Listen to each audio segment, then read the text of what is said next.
अहिल्यानगरमध्ये मुली खरंच सुरक्षित आहेत का? अपहरण वाढले, बेपत्ता मुलींचं धक्कादायक वास्तव. पालकांनो, आपल्या मुली सुरक्षित आहेत ना? आपल्या मुलींची काळजी घ्या.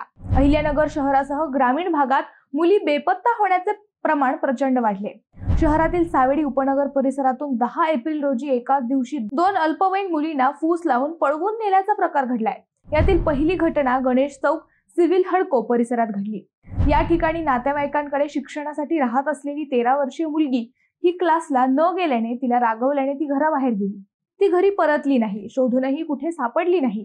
त्यामुळे तिच्या अपहरणाचा गुन्हा दाखल करण्यात आलाय. दुसऱ्या घटनेत सिद्धार्थनगर परिसरातील 16 वर्षीय अल्पवयीन मुलीला तिच्या घरच्यांनी दुपारी 12:30 सुमारास किराणा दुकानात तेल पिशवी आणण्याकरिता पाठवले.